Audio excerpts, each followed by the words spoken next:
Hello listeners and welcome to the show. This is Sam Abrika, the CEO of Nova Money, an AI financial planner designed to help you build financial freedom.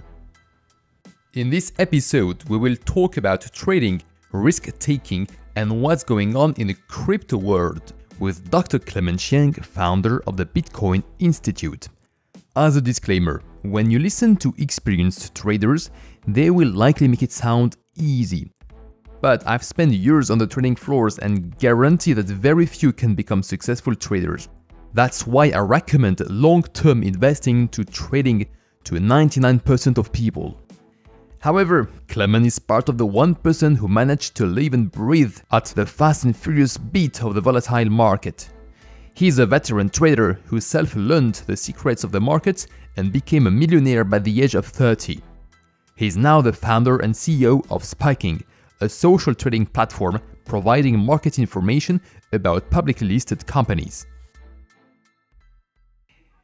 Dr. Clemen Chiang, we're so happy to have you today in the show. Can I call you Clemen? Yes, please call me Clemen, Sam. Thanks for having me in your show. My pleasure.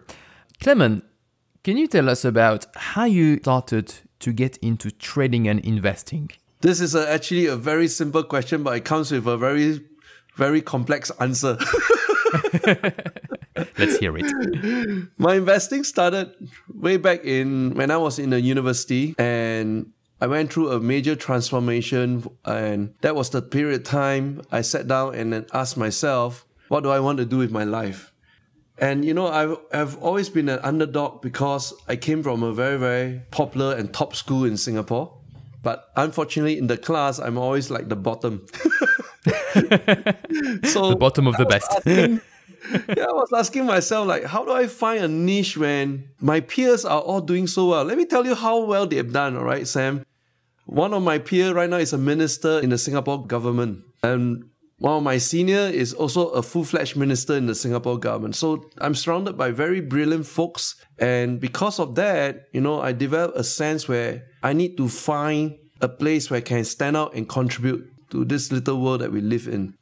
So when I was an undergrad in a university, I made a promise to myself. I say, perhaps the only way I can really stand out from everyone else is if I become a millionaire.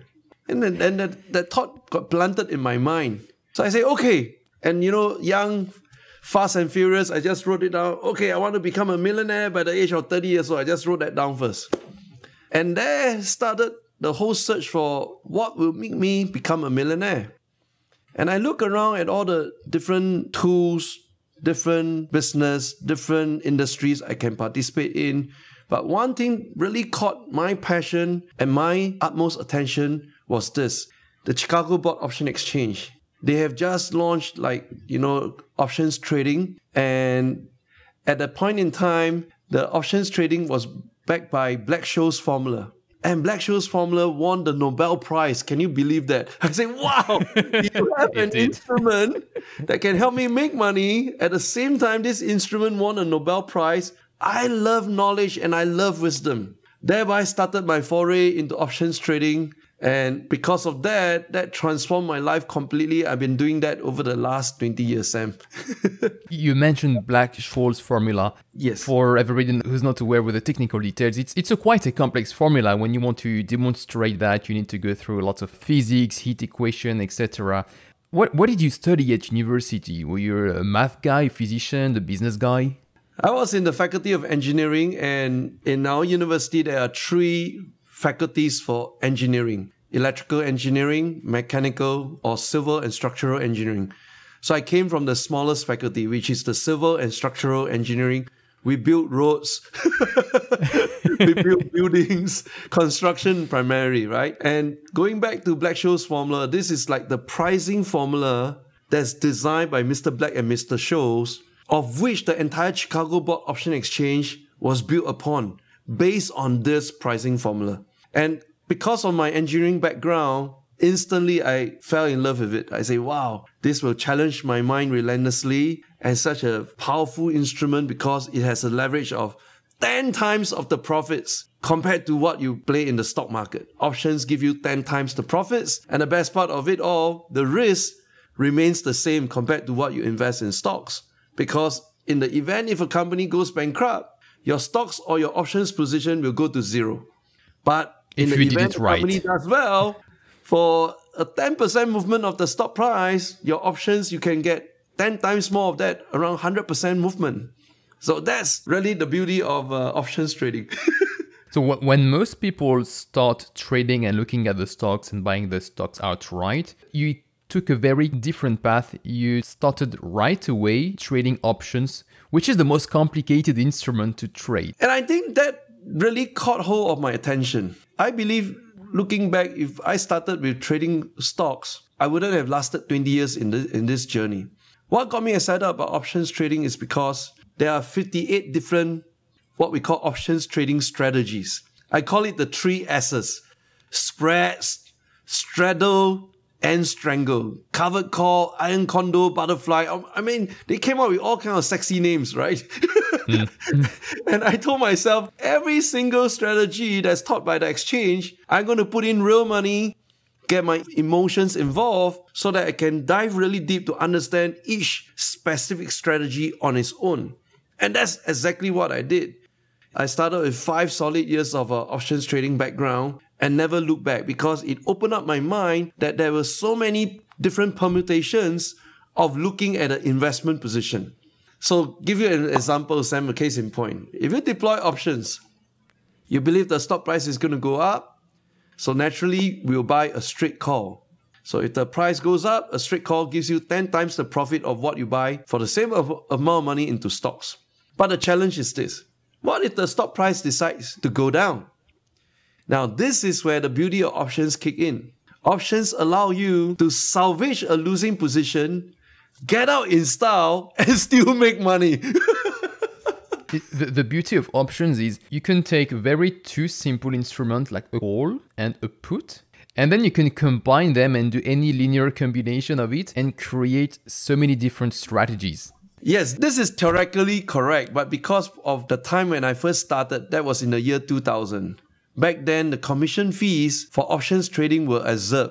It's like $2 per contract, $3 per contract.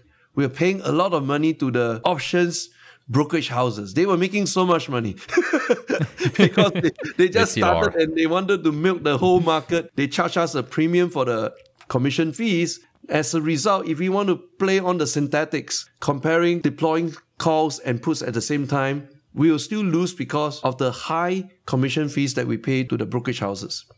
During these 5 years as option trader, were you employed by an investment firm or were you playing with your own money? I was not employed by any investment firm. I was investing with my own money.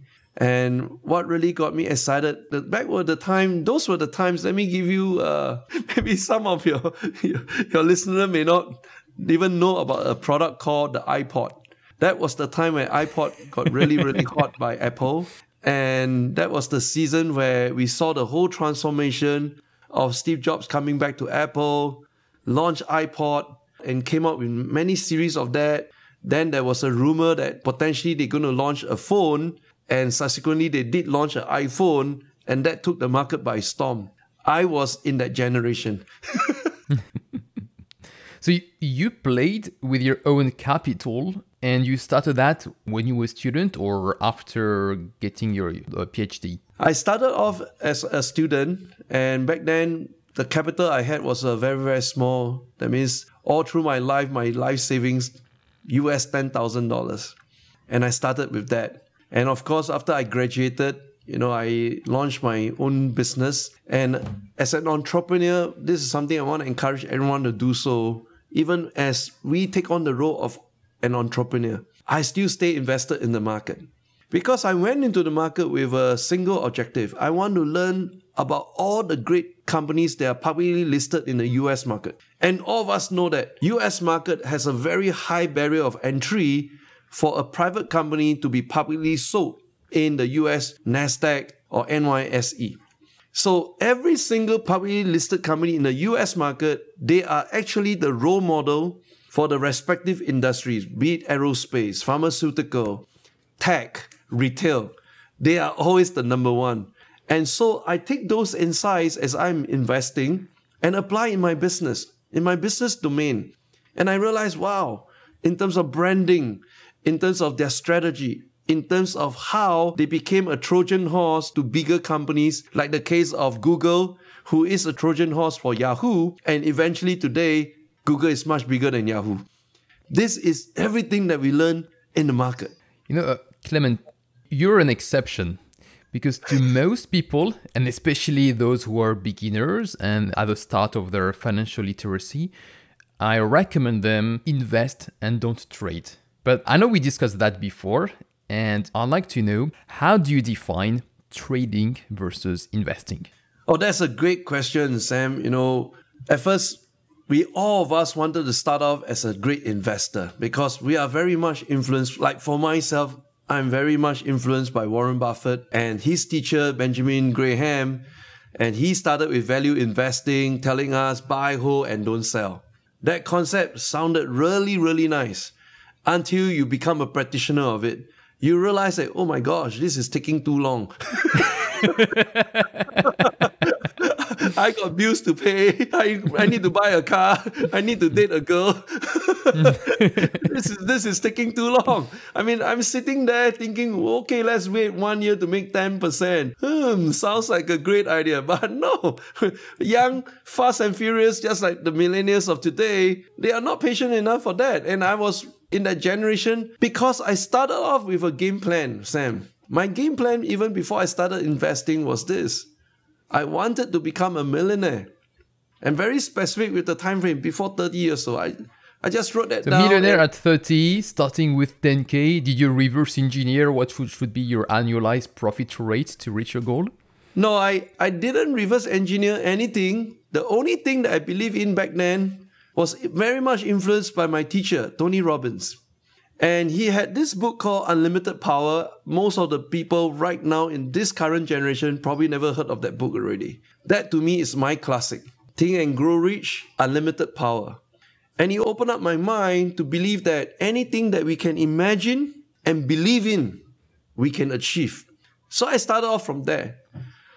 Not putting into any equations in front of me, not putting in any assumption. I just wrote that down. I want to become a millionaire. Fearless, right? And as life presents itself, I was able to combine investing, running my business, and start making money from different pots, different streams. And that's where money come in. And I want to accelerate that growth even much faster. So from the money I make from my business, I put into the stock market. There you go.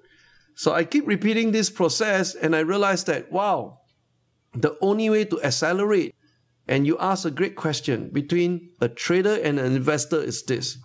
How fast can you get to the top of the wealth management pyramid?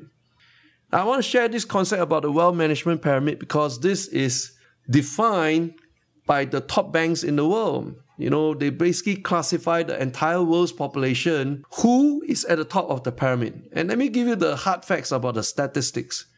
Of the global population today every human being on planet Earth, there's only 1%, in fact less than 1% of them defined as a millionaire, having $1 million or more cash in bank.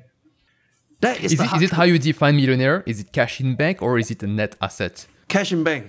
Because some of the assets is like you have a house but you owe the bank mortgage. You're not really cash net rich. asset, you deduct all the debt and liabilities. Yeah. So as a result, thereby I have a clarity on the concept between investing and trading. The concept is clearly defined. Today, if you are at the top of the pyramid, you are already a millionaire. Then jolly well you can say to yourself, okay, I take a slower pace, I shall become a long-term investor.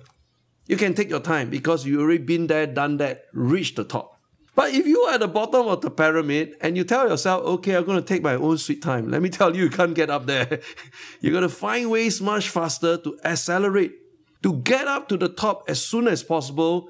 Then finally, you take a little tap on your shoulder and say, okay, I can take a little slower pace right now. Because the accumulated experience and wisdom of reaching the top allows you to preserve your wealth. That's the difference between investing versus trading. You need to trade as soon as possible to get to the top. Then when you're at the top, you have the accumulated experience and wisdom to start doing your long-term investing to preserve your capital. So for example, we know of all the famous billionaires on planet Earth. Examples like Warren Buffett, Carl Icahn, Ray Dalio, James Simmons, Nick Schumer, Bill Ackman, and all these are big names. But have we ever heard of a fact that a billionaire like Carl Icahn is up there today on the first year, but on the second year from billionaire status, he dropped down and became a millionaire. And on the third year, he became a pauper. We don't hear stories like that. Once he's up there, he's always there. How come year in, year out, we are just hearing story of, oh, that billionaire, he's always a billionaire? Because they found a way to stick at the top. This is the game plan. Get up there as soon as possible. I like what you say, because I used to say something quite counterintuitive and even controversial. I say to people, look, if you're poor, you have no choice but to invest, because that's your only way out. A lot of people believe that investing is something for the rich. But no, if you're rich, it doesn't matter. If you have 1 million sitting in the bank, whether it grows or doesn't grow, you still have 1 million. You're not stressed about money. But if you're poor and if you want to get out of this situation and build your financial freedom, then it is an imperative for you to start investing. You are absolutely spot on that, Sam. The ordinary man out there, the poor guy out there, he must start investing to break the income ceiling.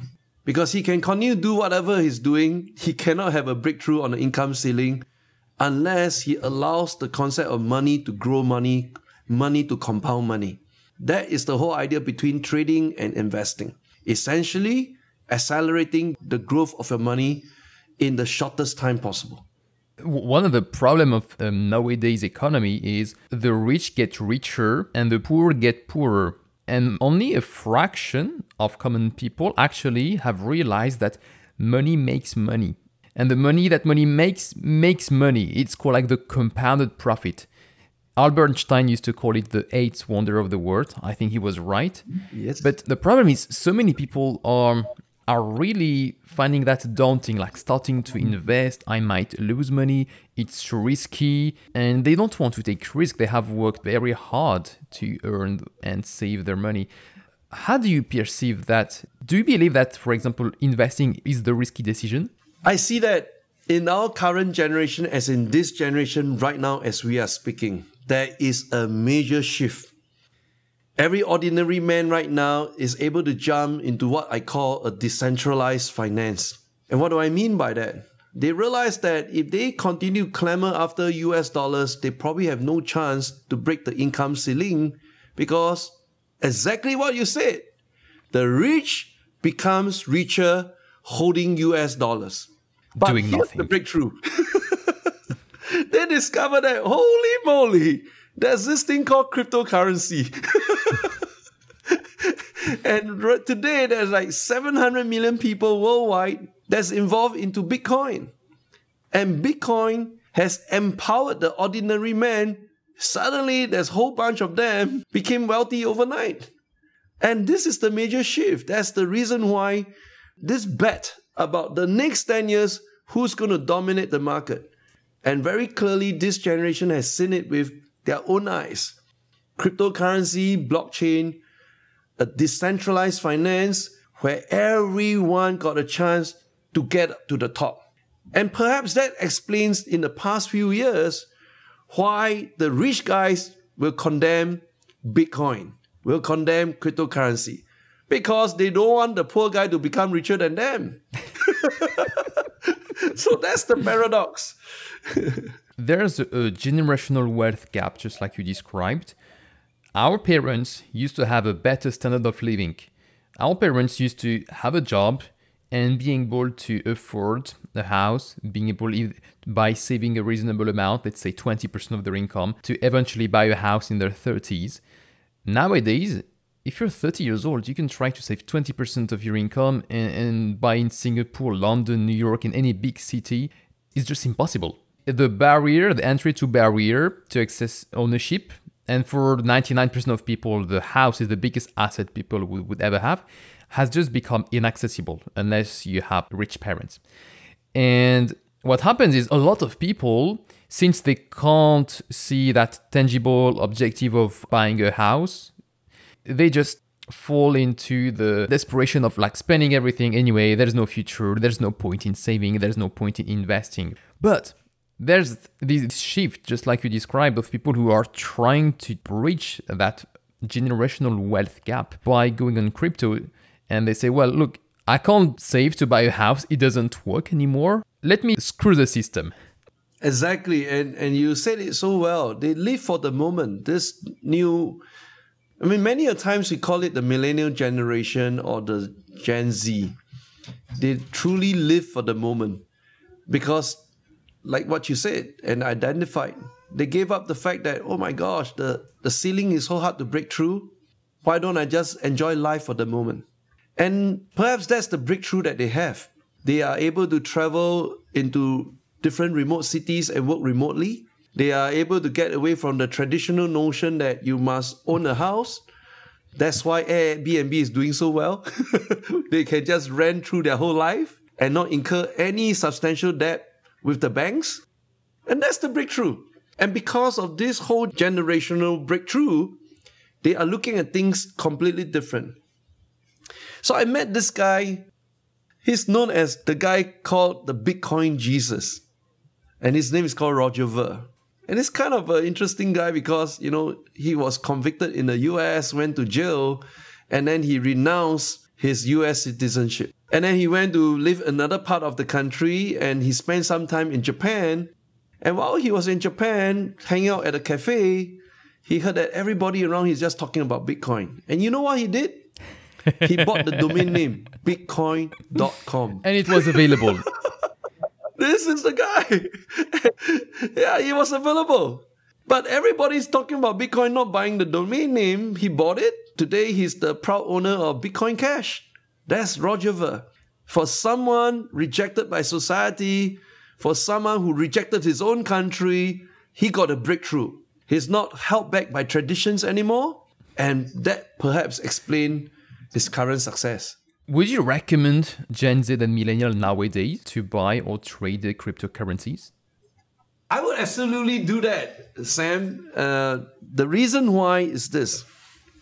I've been very plugged into the blockchain community and more importantly, the Bitcoin community. And this is what I see.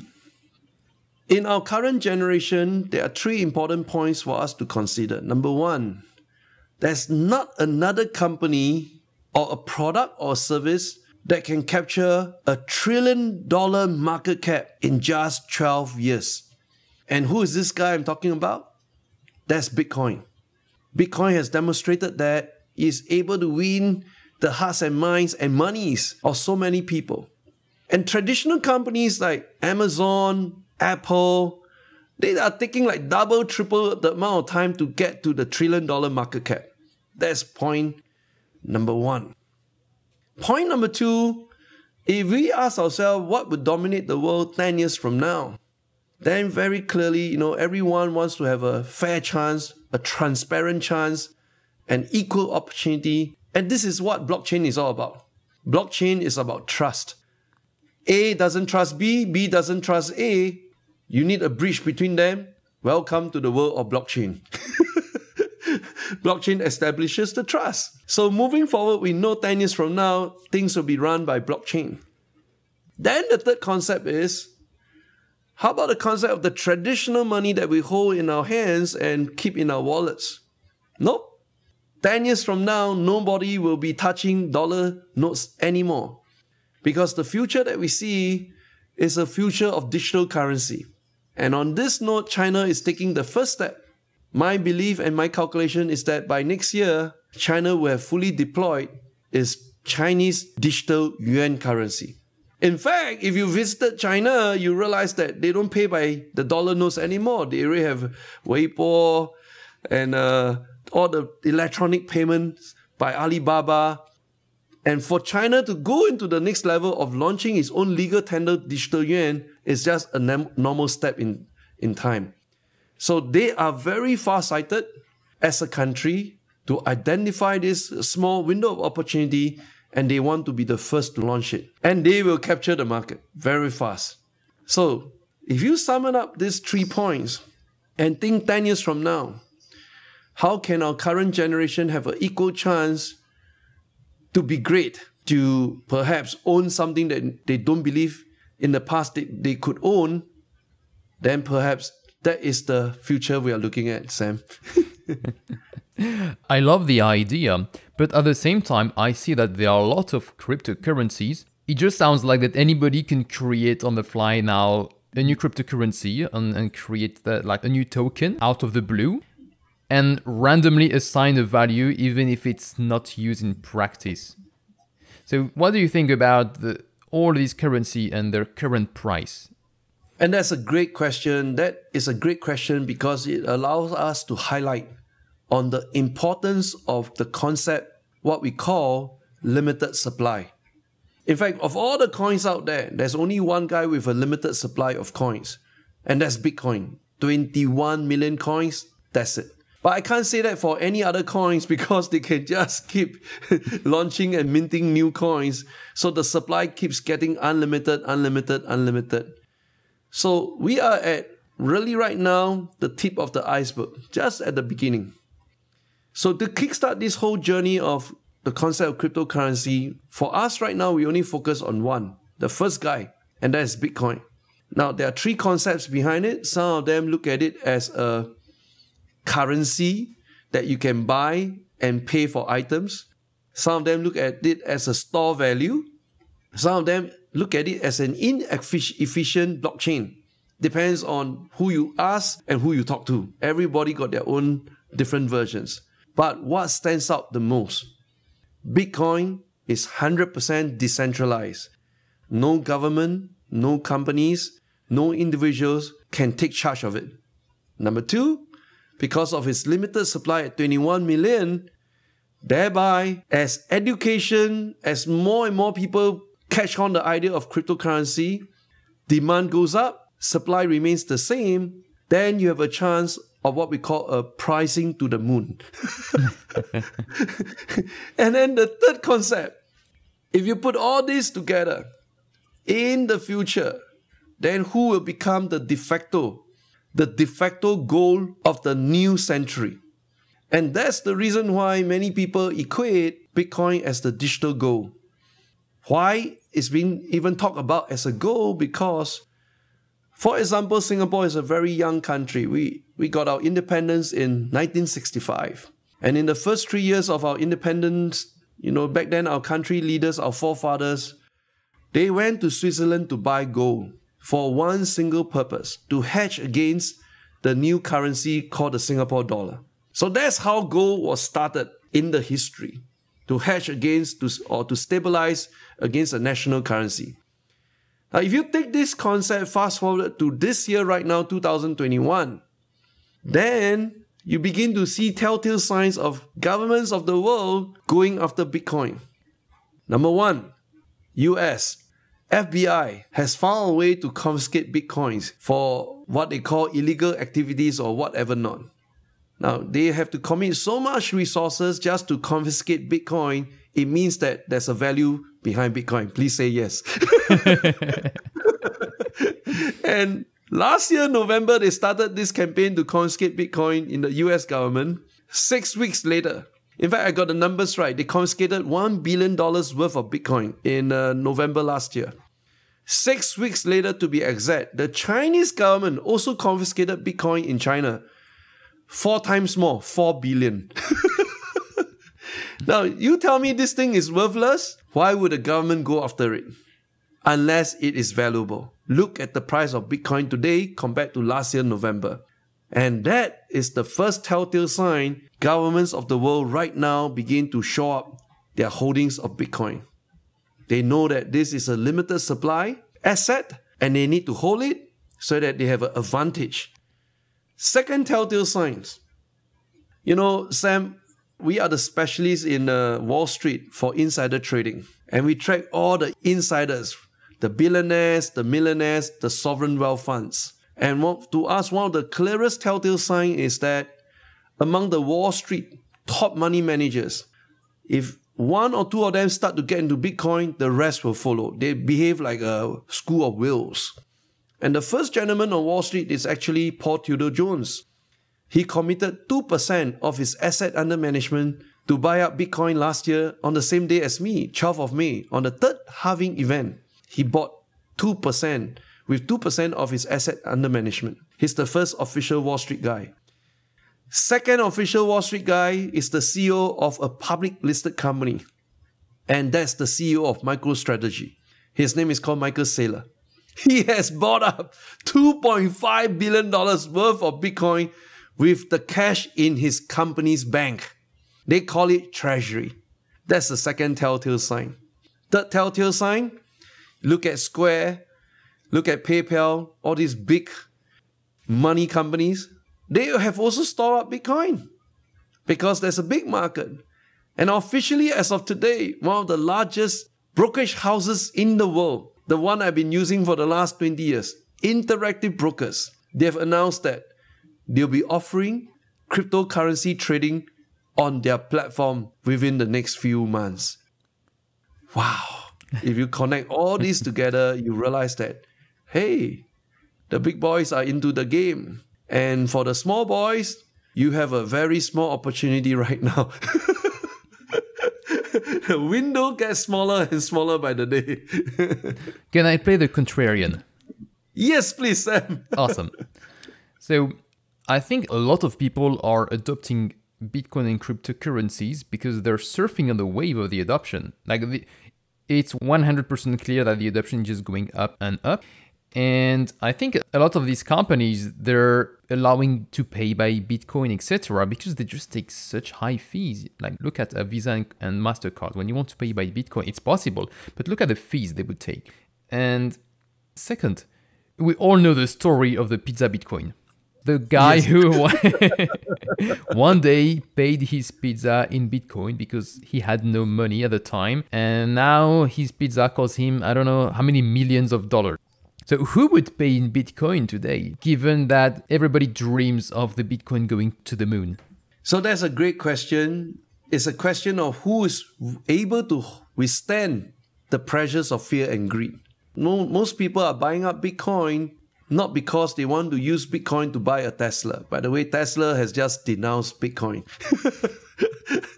In the month of February, they accepted Bitcoin. 3 months later, they fell out of love with Bitcoin. Now, people are not going to go buy Bitcoin because they can use Bitcoin to buy something else. They're going to keep it as a store of value. Just like keeping a Patek Philippe watch in your family. You're holding on only for the next generation. Just like, the mothers passing jewelry to the daughters. Bitcoin is like this right now. It's a family heirloom that you want to keep passing on because the value keeps going up. I think there's a difference in the gold and Bitcoin in terms of store of value. So typically, gold or portfolio managers, they have gold because it's a diversification. When the stocks go up, gold goes down, and when the stocks are crashing, then the gold go up. So technically, it's called anti-correlation. And historically, whenever there's a war and there's instability, gold is always here to bring stability as a constant store of value.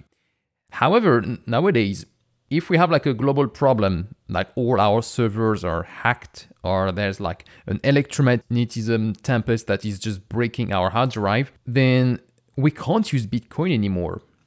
I don't think it has the same level of store of value that would remain here and constant no matter what's going on in our world. Let me give you the paradox to that. It is still used as a store of value for the people to move their money really fast. Case in point, last year or the year before last, there was an incident whereby Iran shot down one of the drones by the US military. And then they were celebrating, wow, we managed to shoot down the drones from the US mighty army. And then Donald Trump was the president. The whole world was waiting for Donald Trump to launch an airstrike to take revenge. You know what happened during the period? Bitcoin spiked up because the Iranians were waiting for the US to bomb. And they say, the only way I can run away with my money, let me convert all my cash to buy Bitcoin. So it is still a store of value, but the movement can be transnational. It can be very fast. But in times of war, we cannot be carrying gold bars of gold with us. We got to carry something much lighter. That's another perspective, Sam. As a store of value, so we talked about Tesla accepting Bitcoins and Bitcoin being adopted by companies. So it's treasury management. So for everybody, treasury management means company needs to have cash to hold their operations between what they need to pay, what they receive from their suppliers, and make sure that they have enough cash in the bank to execute all these transactions. And they also receive revenues in many different currencies. They receive in dollar, in euro, in pound, in yen, etc. So they need to manage all these currencies.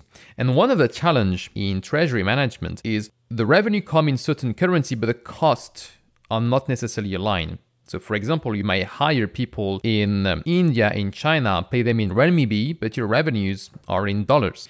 And one of the challenges that Bitcoin has in treasury management is it's very volatile. So let's imagine that tomorrow we will have revenues in Bitcoin, but most employees are still paid in US dollars and in euros and yen.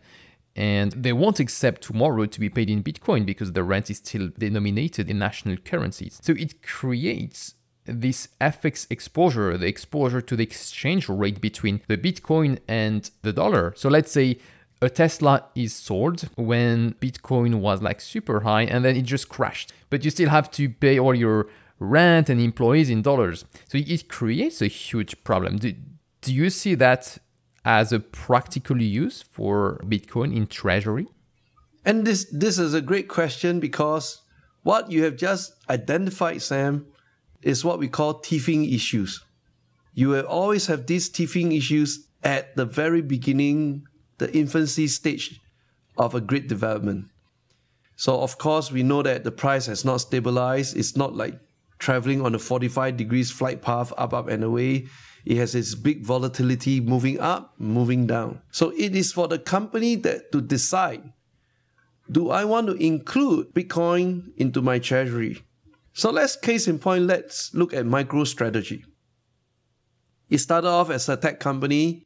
The largest shareholder is BlackRock, and Temasek is also indirectly involved in MicroStrategy because Temasek is a shareholder of BlackRock. So I look at the relationship that way. So the day when Michael Saylor announced that, okay, I'm going to take my cash in bank to buy up Bitcoin, he rocked the entire Wall Street. I said, wow, that's a new way of thinking about cash in bank, and we're going to keep Bitcoin as one of our treasuries.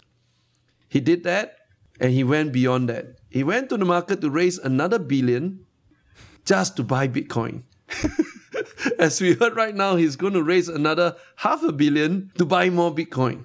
Now, his objective is very different, clearly different from traditional companies. Traditional companies are dealing with foreign exchange. Like I sit on one of the board of a public company. We are doing business across Asia. We collect Malaysia ringgit, Indonesia currency, Thai baht, Singapore currency, Japanese yen, Hong Kong dollars, and so on. But those currencies are pretty stable in the sense within the basket. And Sam, you raise a great question. But if you start to accept Bitcoin, today is 30,000, tomorrow is 3,000, how are you going to manage that? Then you need to back it up with a strategy. Why you are accepting Bitcoin? So I'm going to reference back to MicroStrategy. They are doing this because they are pivoting their business. Today, they position themselves as the number one force to back up Bitcoin. So they are going to Bitcoin analytics, going to Bitcoin data management, escrow management. They are even speaking to 10,000 of the top money managers in the world, asking them to allocate 1 or 2% of their asset under management to buy up Bitcoin. He has a game plan. That's why it works for him. So the question to the companies today is, are you accepting Bitcoin just because you want to be part of this current fashion trend? Then you are in the wrong space. But if you're doing it for a very clear strategy that will increase not just the value of Bitcoin itself, it will also increase the value of your stock price. And that's exactly what happened to MicroStrategy. It's a double win. In fact, I call it a triple win. Why? Because Michael Saylor bought Bitcoin first using his own cash. before he informed the company to use the company's cash to buy more Bitcoin. So that is a triple win for him. You know, I used to have Bitcoins. I bought them back in the days in 2017. So I was not the first, but I was not the last one. The problem that I saw is what happened if there is a fork. And you know, anytime there have been like Bitcoin fork, anytime somebody can say, okay, we're going to fork this blockchain, we're going to make it a more efficient one, where transactions are going to be cheaper and faster, and we're going to have deals with central banks or the big tech companies or the big payment company, and this one will be adopted. How do you hedge such a long tail risk? This has already happened, Sam. Look at Bitcoin Cash. It was spin out of Bitcoin. Bitcoin Cash was a fork, but it was a failed fork. It wasn't adopted. I'm talking about like a fork, but that fork will be the one adopted.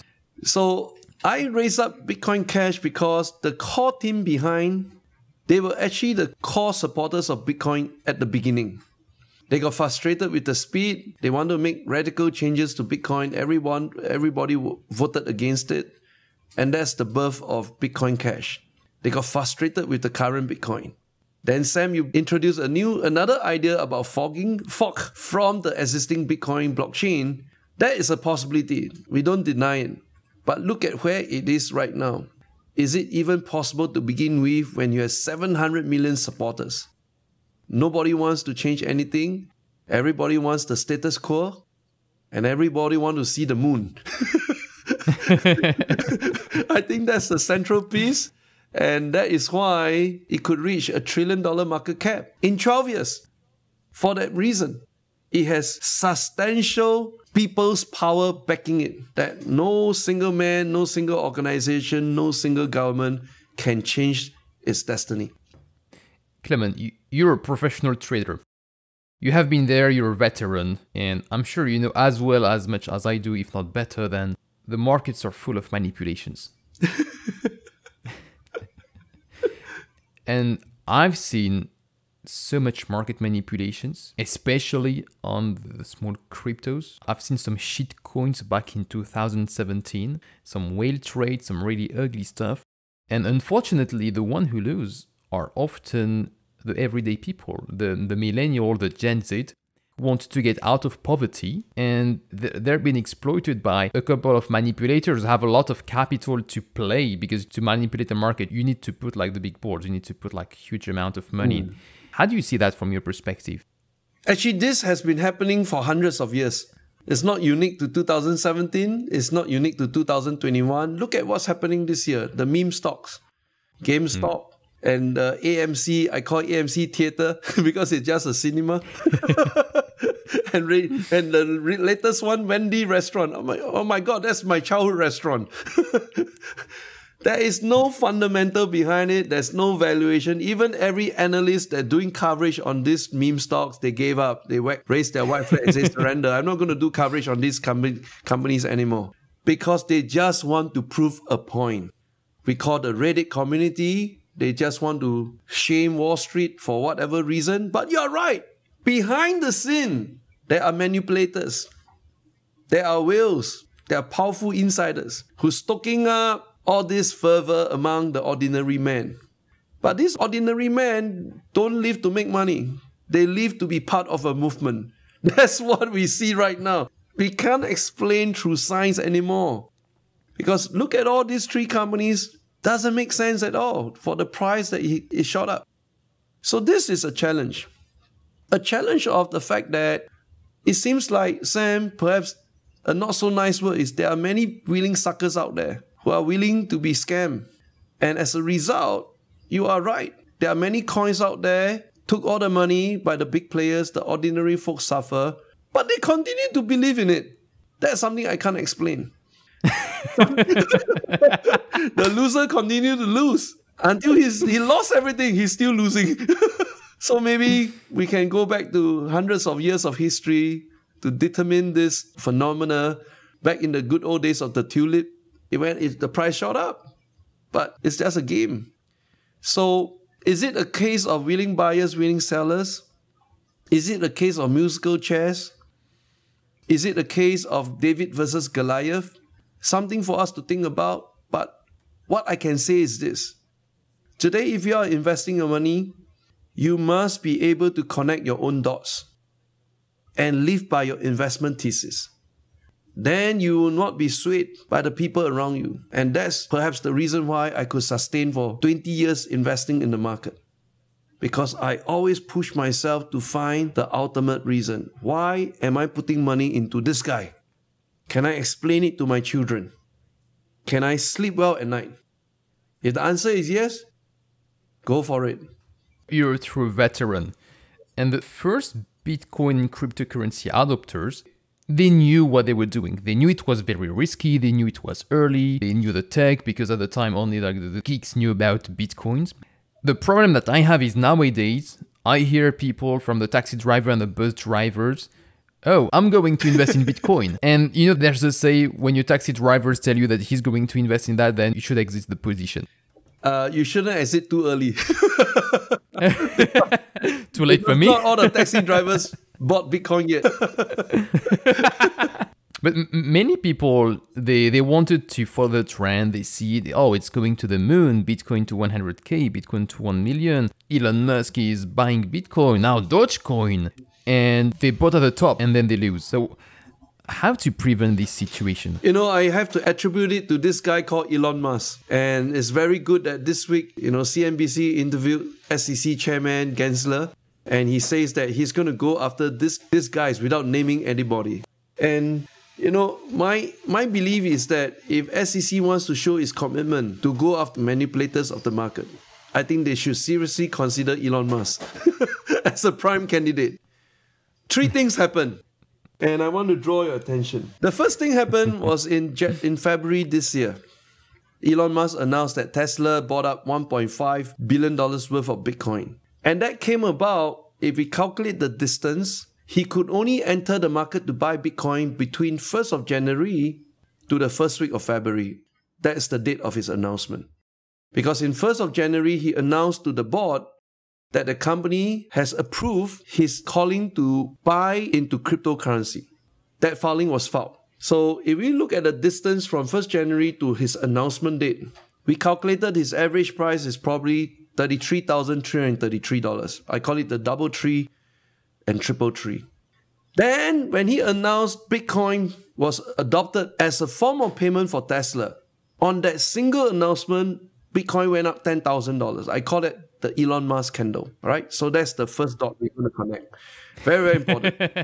New generation of technical analysis. And from that moment onwards, he started talking about Dogecoin, which you brought up, Sam. He told everybody, oh, I'm going to do on Saturday Night Live, I'm going to talk about Dogecoin, I'm going to bring my mother, I'm going to bring this guy, that guy, everybody going to talk about Dogecoin. Price shot up. As he appears on Saturday Night Live, the price drops. Second example. Then finally, third example, he denounced Bitcoin recently. The candle drop again, I call it the Elon Musk second candle. $10,000 drop in one day, courtesy of Elon Musk. So tell me, who can manipulate the market that candle can move $10,000 in one day? I mean, this is the biggest influencer of the market right now. So we look at this whole chain of events and we say, something is not right here. How could a person as smart as Elon Musk change his mind within the span of 3 months? February to May, February you love Bitcoin, May you hate Bitcoin. Oh my God, there's something really strange going on here. And the best part is, in the second Elon Musk candle, the day that Bitcoin dropped, 3 days later, China announced the ban of cryptocurrency. How coincidental. I mean, the dots cannot be clearer than that. Our suspicion is he probably got... You're a data guy. I believe he got tipped off by someone in the Chinese government. So he has to, get out first. So if you look at the price of Bitcoin right now, dropped to 30,000, which is below his average price of double tree, triple tree, our thesis is that he has probably sold off all his Bitcoin. Elon Musk is not holding any more Bitcoins. Despite whatever he's saying right now, we have our own thinking, we connect the dots, because we believe a smart person like him would never allow his portfolio to enter into the Red Sea. Red Sea is for the ordinary people. Red Sea... Red Sea is not for the richest man on planet Earth at one point in time. That's Elon Musk. So if you follow this trail of dots, then you decide for yourself, do you want to believe this man? Do you still believe that he's holding on to Bitcoin when he condemned Bitcoin? You know, something doesn't wire up at the top. You don't accept Bitcoin and you tell people you're holding Bitcoin, doesn't connect anymore. And when the price hit 30,000, which was the lowest price from 1st January to the first Elon Musk candle, the lowest price was 30,000. You begin to scratch your head and think, maybe he doesn't have Bitcoin anymore. And perhaps someone should go and talk to him. But the thing is, cryptocurrencies it's not a regulated market. When I was working in the investment banking industry, everything was regulated. If you make an announcement, you have to be extremely careful. Which position do you take before? Which position do you take after? You're subject to be investigated by the regulators at any time if you try to manipulate the market. Because, back in the days, hedge funds and analysts, what they would do, they would take position, they would go on Bloomberg News, announce, oh yeah, look, we believe in this company, we believe it's bullish, and then the market goes up and they sell and they make their profit. But all of that has been very regulated in the stock market. What can the SEC and what can regulators and what can people do on the crypto market? So Sam, you brought up the concept of front running the stocks. You buy low first, go out there, drive price up. And when the price goes up, exactly, you sell high, you front run the stocks, you make money. So this is the typical behavior. But what we observe right now, I think the public is also running out of patience. How could someone that's already sanctioned by SEC not allowed to tweet at his own will? Every tweet has to be approved by the board, but life goes on. Looks like some people are more privileged than the others. So the public is waiting to see what action is going to happen.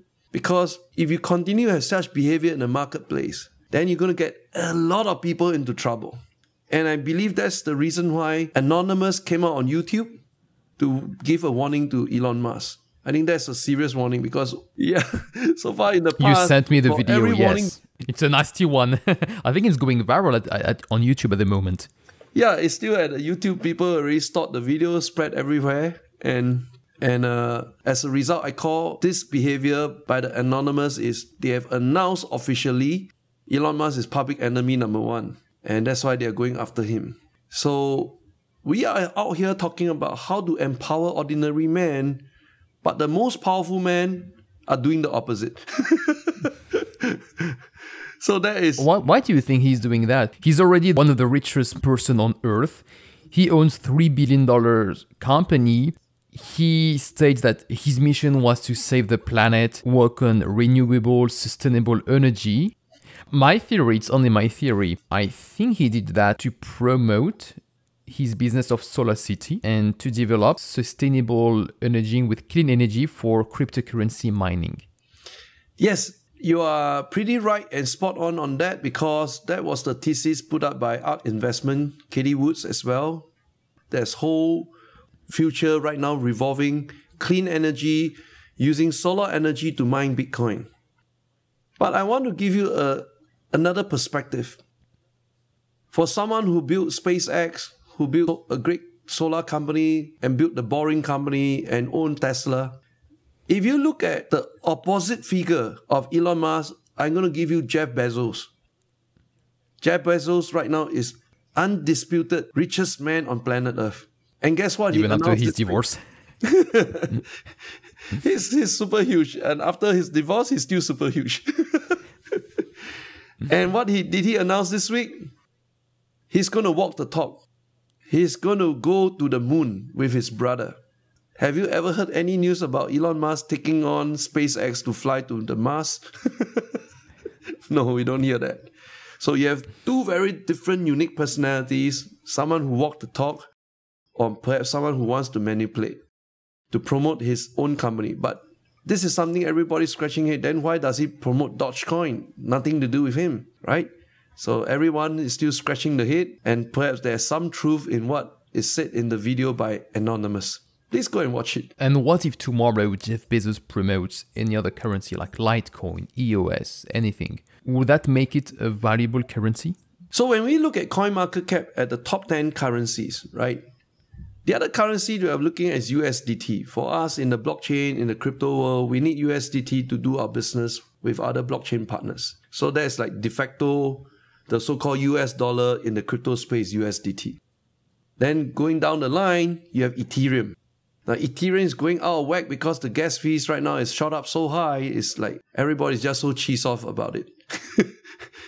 But Ethereum is still number 2, is one of those big 4 that's accepted by the traditional institutions. And then as you go down the rank, you have Binance Coin. Unfortunately, right now they are under investigation by the Justice Department and by IRS. I believe the third agency will be coming after Binance as well, the Securities Exchange Commission. So each of them have their own unique challenges because right now we are still at infancy stage. Then perhaps we take our lenses at a higher level to look at the big picture. What else to play? Let me give you a few tips. Number 1, the only guy that's legitimate at current day today, that is Coinbase. The only guy approved by Securities Exchange Commission as a public company. So if you want to take advantage of that, Coinbase is a valuable stock, valuable option for you to take part. The second guy that you want to take part in, which all of us are waiting for the longest time, and that is the approval of the Bitcoin ETF. There's at least a dozen companies waiting for approval by SEC. Once that has been approved, it will completely legitimize Bitcoin itself. And we are talking about serious to the moon. Not just halfway to the moon. It's all the way to the moon. Everybody's just waiting for this major signal. Third signal is this. We know that China is launching its digital yuan, but most people neglected the fact that the US has also started looking into the US digital dollar. And that is headed none other by Christopher Giancarlo, ex-CFTC chairman. He's assembling 6 banks in the US right now to test pilot the digital US dollar. I think they're going to prepare that in the event China digital yuan takes off, the US will be the next country. And when you consider all this, we are missing one very important guy out of the entire equation that started the whole wave. And we totally forgotten about him. And I want to bring the focus back on this young man. His name is called Mark Zuckerberg. He's the one that actually started the whole phenomena about Libra dominating the world that freaked out every government on planet Earth. As a result, he was sidelined. But recently, he put up a Facebook post.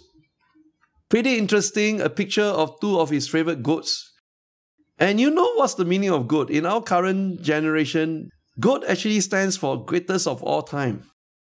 That is the actual meaning of GOAT, G-O-A-T, greatest of all time. And he has a picture of 2 of his goats. And guess what he named them, Sam? One of them is called Max. The other one is called Bitcoin. So we are eagerly awaiting. I'm quite concerned if we one day will have our national currency on the blockchain. I think a lot of people don't realize that everything on the blockchain is public. The reason the FBI can catch criminals is because everything is absolutely public. It means if tomorrow you have a wallet and you go to pay for your coffee with that wallet, then it's public. You made that transaction. Everybody can see how much money you have on your wallet. What are all the transactions you bought? Where did you shop? Which website did you visit? Aren't you afraid that this is going to be just out of control if one day we have our currency controlled by the government and on the blockchain? On hindsight, Sam, we are already under control. Whether we have blockchain to begin with, all of us are getting monitored. I want to give you a classic example of a prime minister, a sitting prime minister in the government. This is the case of Malaysia, previous Prime Minister Najib. Back then, when he was the Prime Minister of Malaysia, he lost a lot of money for the government because of his investment into 1MDB.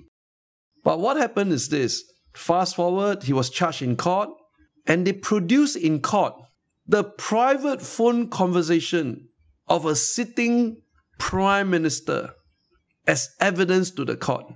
So can you imagine if you are the prime minister of a government that you're running right now and your phone call is being recorded? How could that be? It means that there is always a higher hand or a hidden hand. We are all being monitored, by the way. It's just whether are you important enough for them to expose you. We're all monitored, but the difference is if we all spend money with a public blockchain, then we'll switch it from a system where the government can track everybody, I mean the government plus the big tech companies, to everybody can track everybody. If you tomorrow you go to the groceries to buy some carrots and yogurt, by looking at your wallet and you making your Bitcoin transactions, the shopkeeper can know exactly everything about your life and everything that you have bought and earned and everything that you own. Then we have to separate two concepts already. Because right now, if you put it like this, the audience will get confused. Concept number one, if we are talking about a national sovereign digital currency, like the China digital yuan, that is private. Whatever you buy or sell, no one is going to see it on the public blockchain because it's a centralized digital currency. Now, the government will know, but not the public. That's why it can be an official legal tender digital currency. That's concept number one. Concept number two, if it's run by a private company instead of a government, and depends on the white paper, what is their vision? If their vision is that, hey, if you adopt my currency, everybody on the blockchain can see whether you visit the porno website or you go to a casino or you buy tomatoes. Doesn't matter, right? So if there's sufficient people who believe in this ideal that everything is transparent and everybody adopted it, then it will become massive. But end of the day, it is the masses that decide who they want to support. So we got to trust the wisdom of the crowd. So you see cryptocurrencies and blockchain as the ultimate shape of democracy. Yeah, I believe in that because if you use blockchain to conduct a free election, there's no chance anyone can play cheat. Any government that's avoiding that, probably they have their own reasons. They have some reservations behind it. And everything moving forward, what we have learned from this pandemic is this. Pandemic has caused everybody to lock down at home, and we can't have that past human connections where we can high five, shake hand, and give a hug. We lost that touch already, the human touch. And if we lost the human touch today, moving forward to the future, how much more can we do to rebuild that trust? Then clearly you will see why blockchain will be in huge, huge demand because of what this generation has gone through of the current pandemic situation. As a last recommendation, if the Bitcoin is today at, how much is it? $30-something thousand?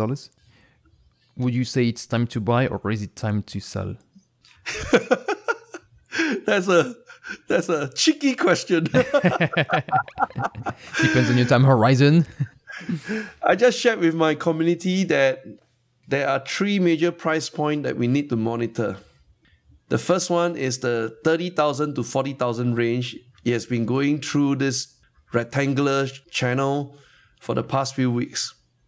And it looks like it just can't break above 40,000 and it just can't break below 30,000. So as a result, we got three scenarios. Scenario number one, what Wall Street is expecting right now is for Bitcoin to crash below 30,000.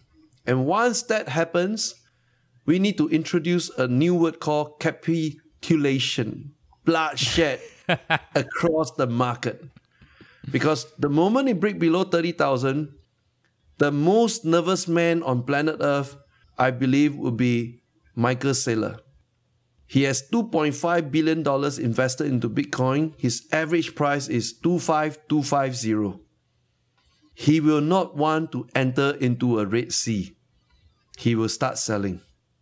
And when he starts selling, it will further crash below his price. So we have a position that is ready on standby at half of 25,250, and that's exactly what we call 12,500. That's the first point. And it cannot drop below 12,500 because I traded on Bitcoin halving last year on the first day. Average price was between $8,000 to $9,000. So those who traded with me, we are sitting on nice profits, and if it ever touches that $8,000 to $9,000 range, there you go, you have a free fall. It will be called a black swan event. So that's scenario number one. Scenario number two, once it breaks above 40,000, we need a trigger event. Right? We've been talking about a trigger event just now. And what are the telltale signs of a trigger event that will allow Bitcoin to break above 40,000? Let me share with everybody. And that is, we are all waiting for the Bitcoin ETF to get approved by the Securities Exchange Commission. That's scenario number two. And once that's approved, it will shoot all the way to 100,000. Scenario number three, it will continue to move sideways in that 30,000, 40,000 range. And by the way, you can make money in this range as well. It touches 30,000, you go and buy, and the guy will go back to 40,000, you sell. You still make a $10,000 per coin, right? But how long this will persist depends on how much more bad news Bitcoin can handle. It's just non-stop bad news after bad news after bad news, and we're just waiting for a silver lining. So those are my 3 price points for you, Sam. Fantastic. Thank you very much for these 3 scenarios and sharing your 20 years of experience in trading and seeing all the ups and downs in the markets.